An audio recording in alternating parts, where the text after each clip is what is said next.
she never really had a life. It's sad. It's really sad that, you let somebody else that's just selfish and self-centered steal your life. Hi, everyone. Come on in. This is Joyce Meyer's Talk It Out podcast, where Joyce teaches the Word of God in her practical, no-nonsense way. And my friends and I talk through the real stuff of living it and hold nothing back.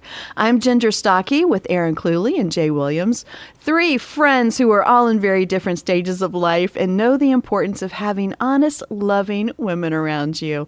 When we need a little extra help, we call up Miss Joyce and we ask her. Sometimes you just need to talk about life with your girlfriends. So consider yourself one of us. And let's talk it out. Let's talk it out. Let's talk. Or sing. Is this a new theme song? I hear it coming. Let's talk it out. No. Like a musical. Let's go a different way. Okay, yeah. All right. Different direction. Okay. Let's talk it out. Okay, no. Yeah. Ginger, go. Well, we have been continuing our series that we just started last week. So we are talking about healing the soul of a woman, and it's such an important series. And if you would like to follow along with us, a great place to start is to go to joycemeyer.org/talkitout, and you can pick up that book, Healing the Soul of a Woman, and be reading it with us because we're going to be doing it today and 2 more weeks, and some really good stuff in that book and a lot more to talk about. We are really looking forward to continuing this topic because I don't know, we're 1 weekend and I just feel like so much is already happening. And I just want to say to both of you, I'm so proud of you. The things that you both shared last week.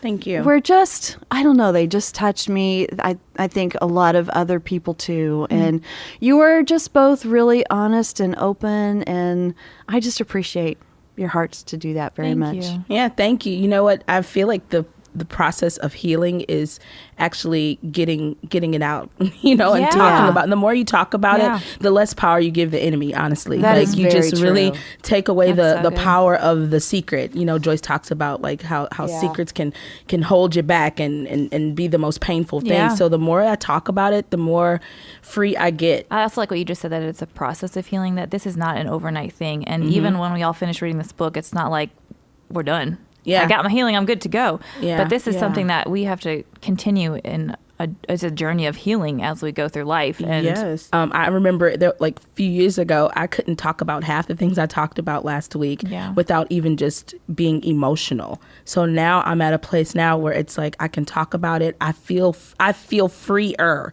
and it's still... Which is a big step. It's a huge step. Yeah. I don't feel like, I'm completely over it because it's my story and I still have an emotional attachment to it. But now I feel a lot it's better. amazing to watch you talk about it because you have, I don't know if you know this, you deliver. You talk about it with such peace and calmness. There's a peace in there when you're sharing, and that's probably because of what God is doing inside of you. Yeah, and doesn't make it easier what you're going through, and it doesn't make that process of healing easy. But when you are doing this with the Lord, He's going to just give you that peace inside as you walk through it.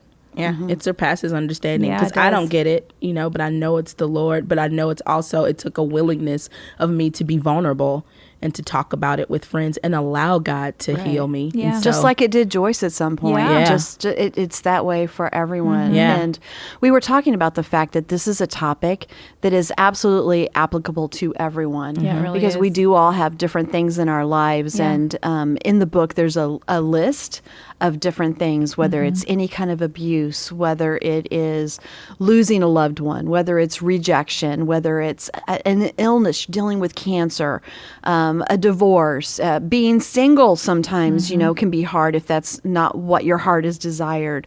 There are so many wounds, losing a child, so many wounds that everybody has to deal with in different ways, but God is able to do all of that, whatever that wound is. And even if it's something that you think is insignificant, maybe it's something that someone said to you that you just can't let go of. It's not insignificant in God's eyes. Yeah. What's real interesting about that list in the book, when I was reading that, I put check marks next to the ones that I deal with.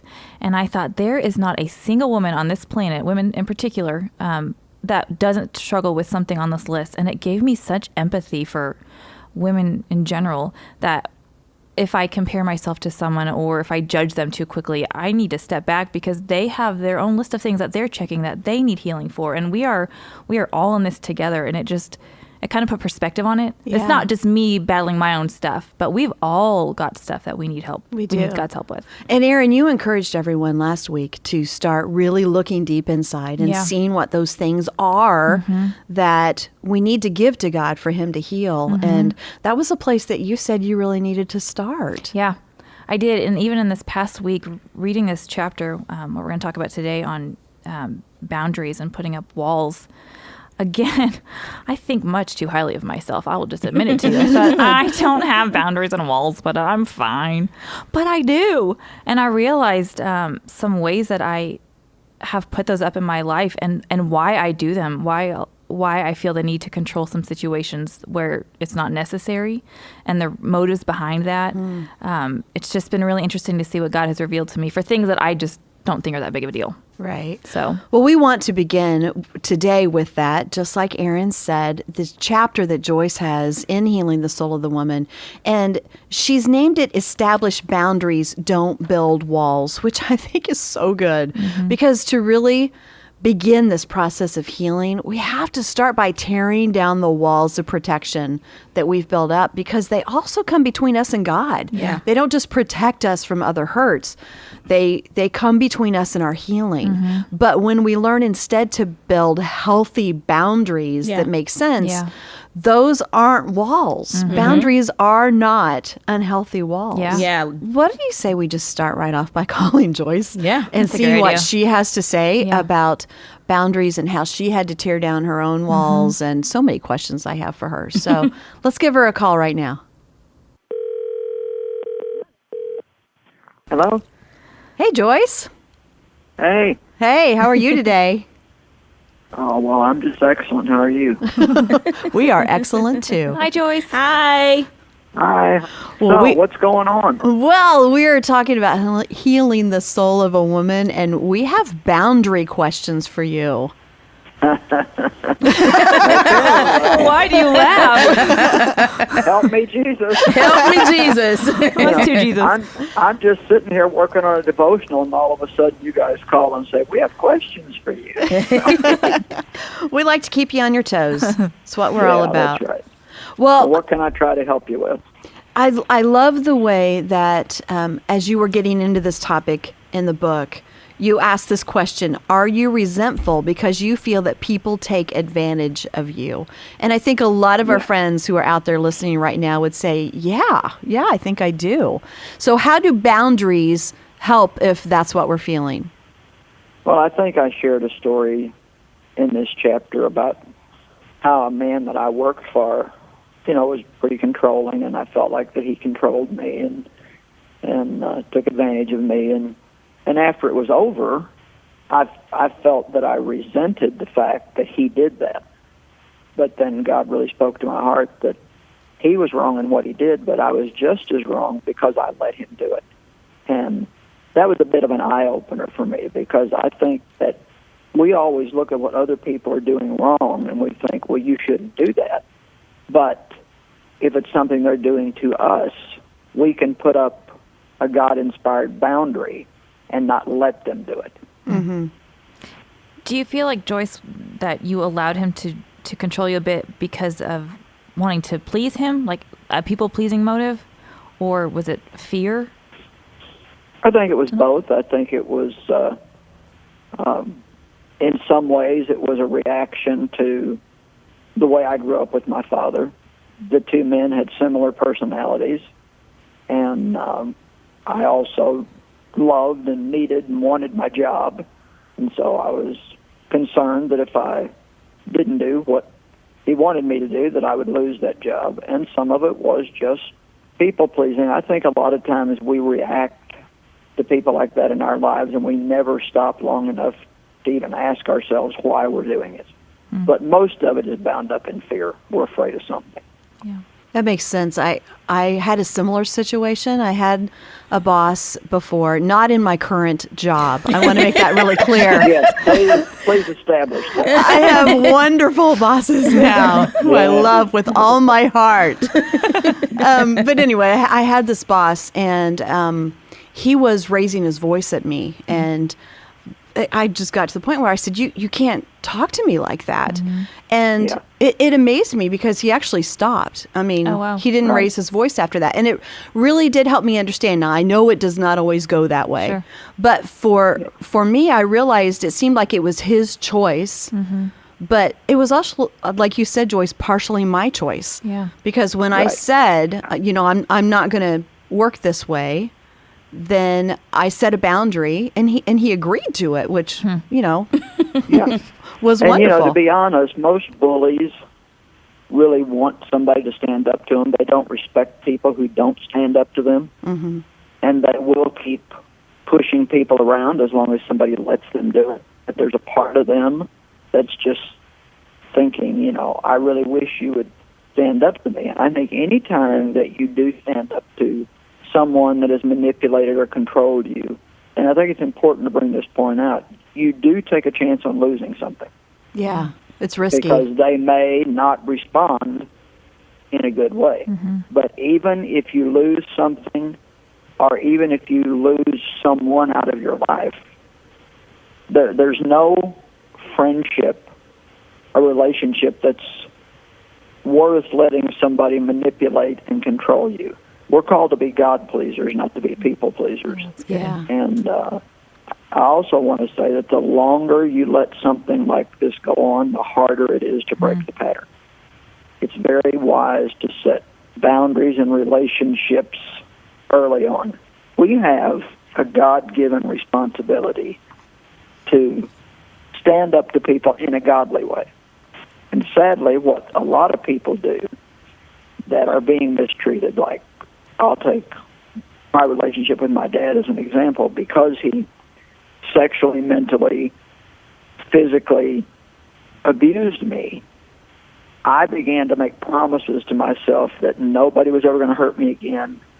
Nobody was ever going to tell me what to do again. I was never going to get in a position where I needed anybody again. Well, I had made a lot of promises to myself that when I started trying to keep those promises in everyday life, it made it next to impossible for me to have any kind of healthy relationships. Because you can't live like that. That's why I say in the book, establish boundaries, don't build walls. Tell us more about the difference between those two. Well, if you build, let's just say, for example, if you're having an argument with your husband, you're all three married, so I'm sure that somebody, surely one out of the three of you have had the experience. I've never had an argument. I guess just you, Jay. I have. Thanks, Jay. One person tells the truth. On my way to the podcast. All right. Let's just say that you're having an argument with somebody, and the argument ends, but you feel like it didn't end in your favor, that the other person, didn't treat you right, they didn't listen or whatever. Well, if you're anything like me and you take the time to sense it, you can feel a wall go up. And the first thing you want to do is get away from them, get in another room, not talk to them. You just want to isolate yourself and get in a position where they can't hurt you again. And what God has taught me is if I build that wall, I'm the only one that can tear it down. And the only way for me to tear it down is to put my trust in God that He'll take care of me. That's really important. Instead of trusting me to take care of me. And that doesn't mean I don't confront situations that need to be confronted. But to be honest, you have to have the right timing to confront somebody. If you just do it when you feel like doing it, it may be the wrong time, and it may not turn out good at all. And I've found that even in my relationship with my husband, if I need to talk to him about something that I think could be explosive, I've learned don't ever do it without praying, and wait till I can sense that the timing is right. And it's amazing what a difference that makes. I like to also make sure that Mike has had food. He's eaten. That's a good idea. Tends to go well when he's not hungry. On a full stomach. Yeah. That's a very good But idea. so many people have walls built around themselves thinking they're protecting themselves. But all they're really doing is isolating themselves, and they're really in a self-care mode. They're going to take care of themselves and make sure that they don't get hurt. But you can't love without taking a chance on getting hurt. Yeah. So any one of us that's in a relationship, you will get hurt at some time or another. Yeah, exactly. So that first step, I guess, of tearing down the walls, how important is that to allowing the healing to begin in your life? Well, I think it's very important. I mean, you can't, if you're isolating yourself, you're not just isolating yourself from the person who hurt you, but you're isolating yourself from God too. You have to let God in. You have to say, well, okay, I got hurt, and I don't think it was fair, but you're my vindicator, and so I'm going to put this in your hands. I'm going to bring this wall down, and you have to know when you do it that you may get your feelings hurt again. And if you do, then you trust God to heal you. We always have the healer living inside of us, and so it's amazing how things change when we start really leaning on God for everything instead of just going to Him for emergencies. I kind of found out if I live like I'm always in an emergency, then I don't have as many problems. Yeah. That's good. One other thing I can say is don't use prayer as an excuse to not deal with things yourself, too. Oh, That's yeah. so We want to pray first, Yep. but that doesn't mean that you just sit back and wait for God to change everything. Yeah. That's really Yeah, good. I'm not done praying. I can't deal with it yet. Avoiding that confrontation. Yeah. Yeah, I'm like, well, what are you going to do about this situation? Well, I'm praying about it. Well, that's good, but has God told you to do something? Mm-hmm. If you let somebody mistreat you for a long period of time or control you got to realize that you have a part in it and you've established a pattern with them. And so you don't want to go in like a bulldozer and just unload on them all in 5 seconds. Well, you've been controlling me and I'm not going to put up with this anymore. Blah, blah, blah, blah, blah, blah, blah, blah, blah. It's best to just sit down with somebody and say, look, maybe you haven't even meant to do it, but I feel like that I don't really have freedom, that you control and manipulate me. And if it's my fault, I'm sorry, but we just need to establish some new guidelines. Mm-hmm. Yeah. I like the humility in what you say, that we do have a part to play in it ourselves and apologize for what we need to apologize for. Yeah. That's good. Yeah, That's really helpful. Like I said, not everybody does it on purpose. I mean, some people are just really strong-willed. And if they have somebody like, I'm very much okay, let's take action and get something done. So let's just say that I go shopping with 5 women, and they're all just, pediddling around and not really, one's going in one direction and one's going in another direction. I don't have to be invited to take over the group and give. Yeah, I'll say, okay, girls, let's do this. Who wants to go here? Who wants to go there? Let's meet back here at such and such a time. I love it. Because I can't stand just lollygagging around and not, doing nothing. Now, some other people love that, and if you do, don't ask me to go. I have a harder time with that. Yeah, one of the most freeing things that I remember reading, it was on a post from Instagram, from your page, Joyce, and it was...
a piece from your Confident Woman devotional about stop pretending, like being okay not having everybody be your friend. Like it's not an unchristian principle, and sometimes we avoid confrontation because we don't want to lose a friend. And if this person is truly your friend, don't you agree that if they really love you, they'll understand, and you'll come to a mutual agreement and accountability, so you can, ultimately have change. But it's okay to not have certain people be your friend, and that was so freeing to me. And absolutely, I don't even want friends that aren't going to respect me enough to give me the freedom to be led by the Holy Spirit. Yeah. It's good. And to be honest with you, some people you won't be able to be friends with because they just have a strong personality that has not been tempered.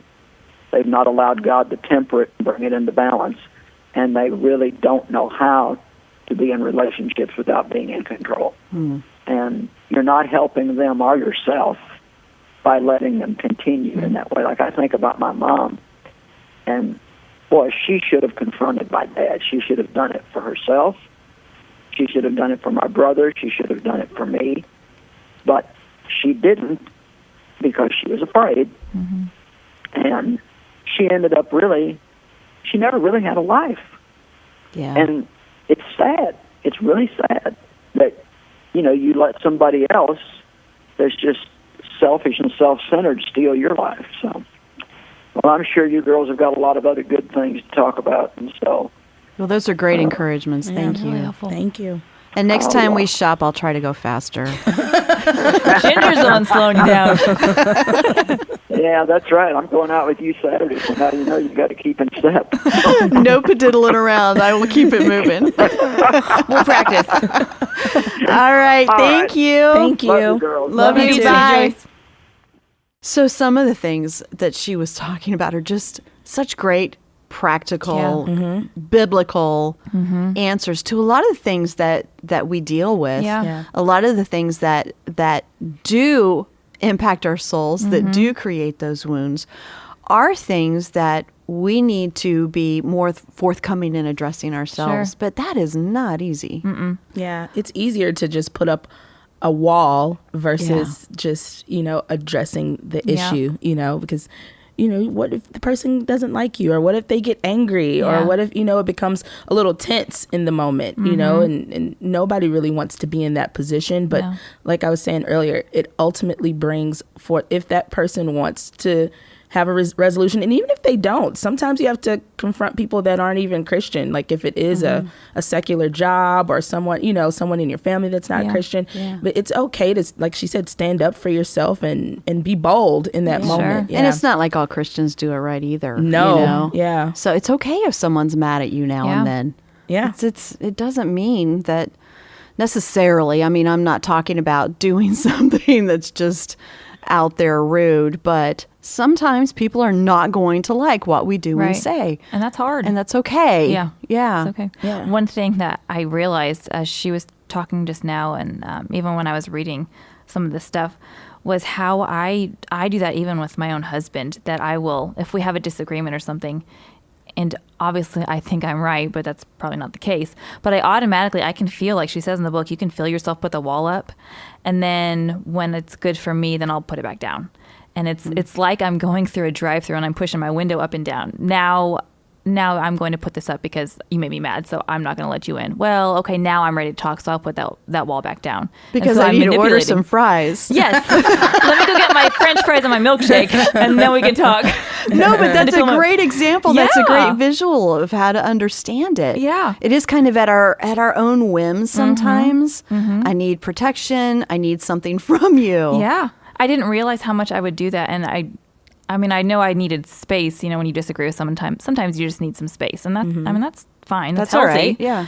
But I can't do that just because it's good for me or it's working in what makes me happy. I mean, I'm affecting my walls, and my up and down of that is affecting him. So, and your kids. And my kids. And the other people around us. I mean, anybody that I come in contact with. Honestly, if I'm upset with whoever it is in life, it often spills over because those walls are seen by everyone. They are. Not just the one person that I want to have that wall between us. Yeah. And then it's easier to go to someone else. And that's not the right thing to do. To go talk about it with someone else. Yeah. And so one of the principles I like to use is Matthew 18. Like if someone offends you, you have to go to them, like it's never good to just go and gossip about it and talk about it in pods to other people, because what that does, it stirs up strife, and then it makes people not like other people when you could have just handled that with that one person. And another thing that that I'm learning, this is a process that I'm learning in my healing journey, is to also not seek victory when I go to, to discuss a boundary that I'm setting. Now, I don't want... That is great. That is an excellent point. Yeah, I'm not trying to get victory out of it. I'm not to. I am bad at that because I want to win. I want to win. I am a winner. But you're right. But I needed that encouragement. It's like it's not to seek victory. It's to seek resolution and to seek peace. And understanding, and all you're getting understanding, and that's the goal now that I'm trying to really practice in building boundaries and setting boundaries, because that's something that's been hard for me in the past, is really setting those boundaries, because I did build up walls from things that had happened from the past, and I don't want to continue and perpetuate that cycle. So in building boundaries, when I do have an offense, I don't talk to other people about it first. I go and talk to the person. That Matthew 18 principle is my thing. And then if we don't seek especially if it's Christian to Christian, if we don't get a resolution, then I go and seek some type of elder or someone older than me that has been in the faith longer than me to go to that person again. That's if you look in Matthew 18, it just kind of tells you how to handle conflict resolution to get to a good, healthy resolve. And so that's just kind of the principle, is not to seek victory and to go to that person. Yeah. Well, let's go ahead and listen to a little bit about what Joyce has to say further on this topic, because I think there's a lot more to talk about here. So much. And it's really, really helpful stuff. But when Dave talks about her and Joyce, it's always so helpful and enjoyable, because they're just so funny in their stories. But Dave did have to set really healthy boundaries with Joyce because of the wounds in her life, and it caused her to make a choice. So listen to this. Well, let me tell you something. Let me finish this story up about Dave real quick.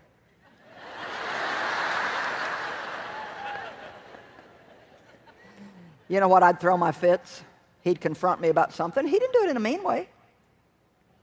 But I mean, he would just say to me sometimes, "You're not going to control me." "I'm not trying to control you." "Yes, you are." He's like, "You're trying to make me think what you think, and I don't think what you think. I've got my own opinion. So stop trying to convince me." I'm good at convincing, and that's part of my teaching gift. But there's times when it needs to work and times when it doesn't. And I would try to convince him of my way. Well, then, if I didn't get my way, I'd go get my feelings hurt. And I remember him saying to me, "Ooh." He would say to me, "I am not going to feel sorry for you." See? Come on, ladies. He would say to me, "I am not going to feel..." And I thought, you don't even have a heart. You don't feel anything. You don't have any emotions. Don't you know how I was raised? Don't you know what I'm going through? Don't you understand? Come on now. Don't you understand how hard this is for me? And I just can't believe that you're treating me this way. And then I'd go to God, "Why is there always something wrong with me? There are a few things wrong with him, but no, it's always me.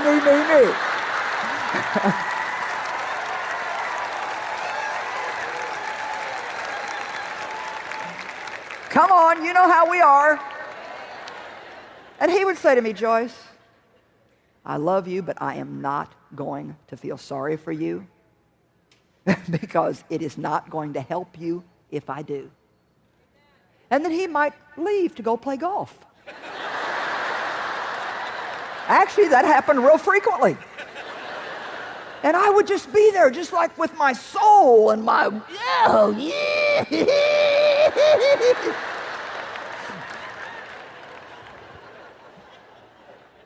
And I had a choice. And some of you have got a choice to make today. I had a choice to keep going around and around the same stupid mountain, round and around the same rocks, getting in the same stupid traps over and over, going around and around the same mountains, another year in the wilderness, another year in the wilderness. Or I could let God do what He wanted to do in my life. I could die to self, like the Bible says, so I could really live to and for God. The Bible says that we must die so we can really live. And Paul said, I die daily. And what he meant was every single day of my life, I say yes to God no matter what it costs me personally. No matter how I feel about it, no matter what I think about it, whether I want to or not, I say yes to God and no to everything else. And all I'm really asking you to do in your life is stop saying yes to people when God is saying no in your heart. And stop saying no to people when God is saying yes in your heart. We need to start doing what God wants us to do and stop being people pleasers that are tiptoeing around everything in our life trying to keep everybody else fixed. I'm going to cross stitch that on a pillow. That's so good. Yeah. We have a choice to make today. Yeah. And that's exactly what she was saying. And what great encouragement that we can choose to stay where we are for our wounds to fester and scar over and become crusty, ugly old things. Yeah. Or we can begin tearing down those walls, establishing healthy boundaries and letting God do what He wants to do in our lives. Yeah. Yeah. I remember, I know I shared a lot last week about some wounds that I had. And I remember after a few years of being married to Isaiah literally told me, because he would do things that would trigger me, that reminded me that I still had a wound. And I remember him telling me one time, Jay, I cannot pay for the wounds that you still have that are open. I can't pay for those. He's like, the price is too high. I can't afford it. Yeah. He's like, that's not, he's like, I can't, but Jesus can. Yeah. Jesus paid for it already. So I think a lot of times we want people to pay because we're triggered by something that they say, and then we put that burden of responsibility on that person. It's not like Dave. It wasn't Dave. That, maybe he did something or something happened that triggered Joyce to think of. It reminded her something that happened with her father, but it wasn't his price to pay. And so sometimes we put that burden on the people we love or friends, and or just random people, and we want them to pay for it. And it's too expensive for them to pay for. They don't have the context. They don't have the it's not theirs to resolve. And so that helped me a lot. And I was like, you're awful. But it was true. I had to walk through my own process of healing and stop trying to make him pay for it. It wasn't his to pay. Wow. That's really good, Jay. Hard. Yeah. It's hard. Yeah, that's not something. I love what she says, because no wife wants to hear their husband say that to us in the moment. You want him to say, I'm sorry. I'm so sorry. Yeah. You're so perfect and wonderful. Come here and let me put my arms around you. And I don't think that's ever happened that way. Always after we can talk about it. But in the moment, it's hard to hear those things, but it's truth. Yeah. And we can't expect somebody else to take care of somebody else's mistake. I know that there are a lot of people listening right now too, because of your wounds. You've built some walls up and you've protected yourself. You've protected your heart. And so with what Joyce was saying, if you can start there today by just breaking down some of those walls, that's really a great place to begin. Because in the book, Joyce says that walls of safety create isolation and that it's easier, but it's emptier. And so if you're tired of your life feeling empty, then this is a place to start. And being part of our group, I think, is wonderful too. I mean, listening and studying this together with us and being a part of this group and letting God start that healing process is a beautiful place to begin. Yeah. You're our friend. Just know that you have friends in us and consider this step one in your healing journey, and just know that we do love you. We pray for you. We're on this journey with you. So we're doing it together. This is a journey, and we're being as vulnerable as possible, not because this isn't easy. It's not easy to talk about stuff, but we're doing it because we love you and we want to be a part of this journey. So we are your friends. Yeah. So being with God's help, just walking in love, all the things that we've been talking about, following Ephesians 4:15, to speak the truth and to do it in love when we need to. And that's one beautiful aspect of our healing journey. And we're going to be talking a lot more about this in the next couple weeks. In case you're just now joining us, you can catch up on all the episodes from the first season even of Talk It Out at joycemeyer.org/Talk It Out. And we're only a few episodes into this season, so check that out and catch up with us. So next time we're going to have a special guest with us who's going to talk more about guilt and shame. And if any of you know her, it's Lisa Harper. Ooh, love her. I love Lisa. She is so she is so great. And she has experienced this guilt and shame so much that, in fact, she told her attacker that if he told anyone about what happened, that she would say he lied. Wow. That's kind of like the whole opposite. Yeah, exactly. Yeah. But that's what guilt and shame do to us. So you'll hear her story and find out more about that when we all talk together.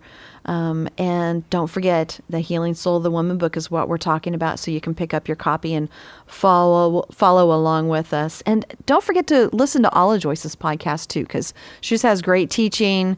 joycemeyer.org/podcast. You can find all of the podcasts. Yeah, Good stuff they're there. all good. So homework, we need to leave with homework. That's always important because you can't heal in a 30-minute podcast. You got to do some work on your own. Yeah. So start thinking about those boundaries in your life that you need. Start thinking about those hard conversations that you might need to have and pray about them.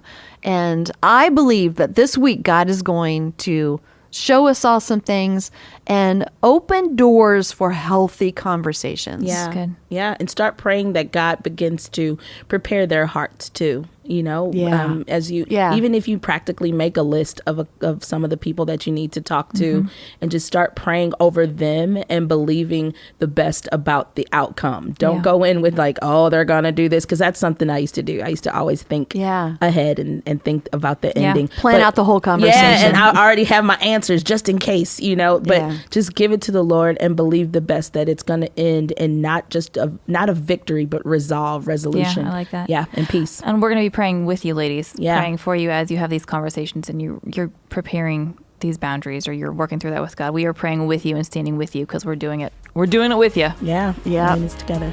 So we'll get back next week and we'll talk it out some more and see how it's going for you. We'll see you then. Bye, friends. Bye, ladies. Bye.